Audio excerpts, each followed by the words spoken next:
আজকের রেসিপি আলুর চিপস।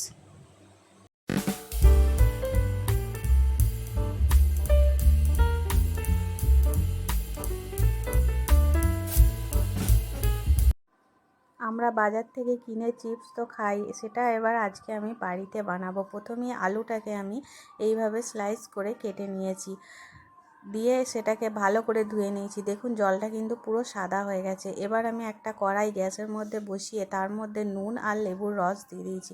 ভালো করে ফুটে গেলে তার মধ্যে আমি এই ধুয়ে রাখা ফ্রেশ আলুগুলো দিয়ে দেবো সেদ্ধ করার জন্য। সেদ্ধটা কিন্তু খুব সাবধানে করতে হবে, খুব বেশি হয়ে গেলে কিন্তু গলে যাবে। আমি মাঝে মাঝেই চেক করে দেখে নিচ্ছি আলুটা পুরো সেদ্ধ হয়েছে কিনা।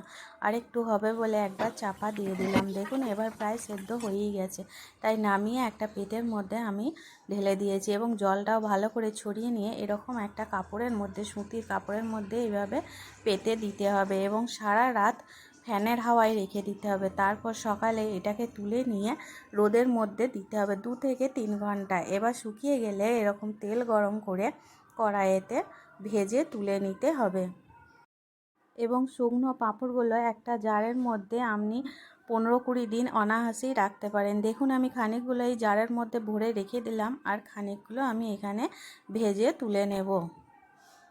এবার এর মধ্যে আমি রেখে দেওয়া মশলাগুলো, যেমন চাট মশলা, গোলমরিচের গুঁড়ো, বিট নুন আর লঙ্কার গুঁড়ো একসাথে মিশিয়ে নিয়েছি। এবার এটা আমি চায়ের সাথে বা স্ন্যাক্স হিসেবে খেতেই পারেন। তাহলে একবার বাড়িতে বানিয়ে দেখুন কেমন লাগলো কমেন্ট বক্সে জানাবেন। তা আমার চ্যানেলটা ভালো লাগলে অবশ্যই সাবস্ক্রাইব